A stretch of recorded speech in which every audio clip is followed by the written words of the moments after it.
Hey, what's going on? It's Bebop here. Today's video is going to be about a REND bot setup. Now, in my opinion, REND bots aren't really needed anymore, but some companies still like to run them, or if you like to go in a public lobby and be the REND bot, because a lot of times they are lacking REND, then that makes perfect sense.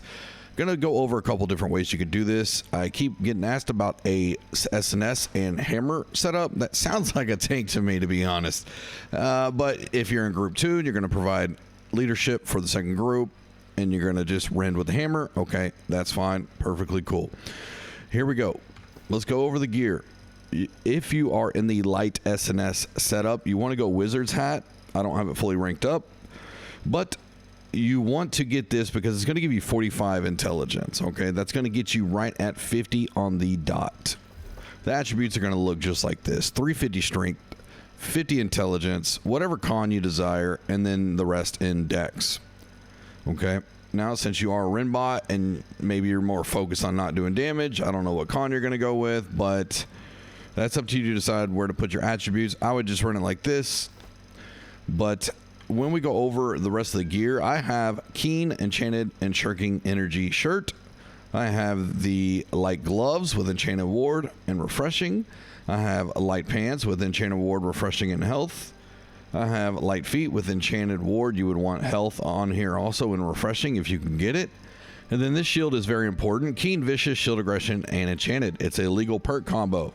You can make this out of the weaponsmithing station once you have your weaponsmithing up high enough. It's the artesian round shield. And then we go to the sword. I'm running the butcher. That's going to help extend the bleeds, and you got empowering whirling blade, which you're going to use to rend the enemy also. Now if you choose to run a sword with, let's say, sundering stacks, something like this, then you can do that. You would just have to work out with the rest of the team that no one else has sundering stack, because it's only going to stack up to 5 for the one enemy type. So then it would go to waste if you're running a sword like this. So I would just stick with the butcher. And then the hammer, I crafted this hammer. It has Trenchant Rend, Sundering Clear Out. It came with a random third perk, so it is what it is. And then I would have on my clothing Sundering Shockwave. Okay, if you're going to be a true REND bot, you need Sundering Shockwave on your clothing. And then Sundering Clear Out on the hammer is a must. Trenchant Rend is also good on the hammer if no one else is running Trenchant Rend.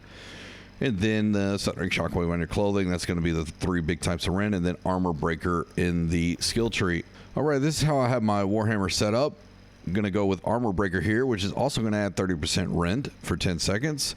And then the opening act, increase Armor Breaker damage by 25% against targets above 75% health.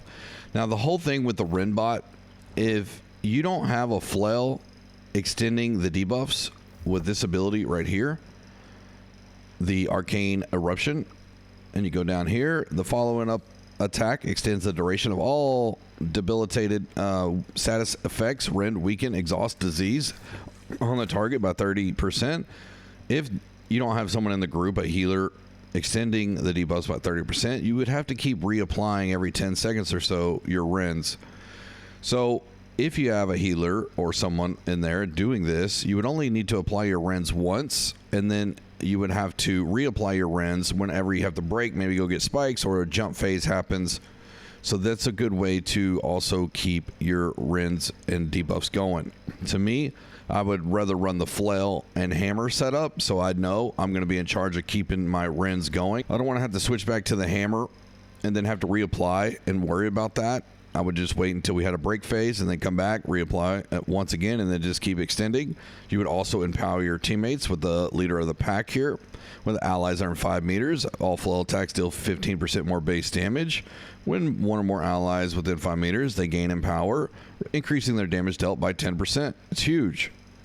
And then also, when you have Bludgeoned over here, you can also empower one of your teammates within 6 meters. And then increase their base damage by 15%. You both gain damage absorption, reduces damage taken by 10% for 8 seconds. So I would rather run the Flail and hammer setup, and then you're also going to be empowering your teammates as long as they're, close by. And I think that's a better setup than the sword and shield and hammer for the second group, but that's up to you. You could also, instead of, let's say, vortex or whatnot, you could take the trip. It will do a 15% rend for 5 seconds on target. but you'll have enough rent of the group with the hammer and whatnot to keep it going here. So I would probably just stick with the Arcane Vortex. It's really good in mobs, and it's also good about giving your teammates haste. And if you get rooted by the spikes or whatnot, you can also unroot people that way. Also, you will empower your teammates. After the first spin is completed, trigger a 3-meter blast of energy, granting 10% in power for 5 seconds to all allies within the radius. So you are also going to be empowering with this ability. So very important here. I think the flail setup is a lot better, but I did want to go over the sword and shield setup since I was asked about it. It's not a bad setup. It's just fine, but if you don't have someone extending the debuffs, you're going to have to keep reapplying. Whirling Blade, obviously, in a light equip load, will do a 15% rend for 10 seconds. You go with Defender's Resolve because when you're wearing a round shield, base damage increased by 20% while the Defender's Resolve is active. So that's a big increase in damage. This, you don't have to worry about the threat. You're in a light equip load, plus it wouldn't be enough threat to draw aggro anyways. Right here, round shield hitting the target will increase the duration of all debuffs on them by 5%. You could also rock a hatchet and use rending throw. It's going to apply 20% rend for 10 seconds. So if you want to run the Sin or maybe even Freya or whatnot, you can do that. I would run Torrent down the tree, but make sure you have rending throw. And then if you stick on the hatchet for damage, always go right side ultimate here because you're going to get about 16% more additional damage out of that.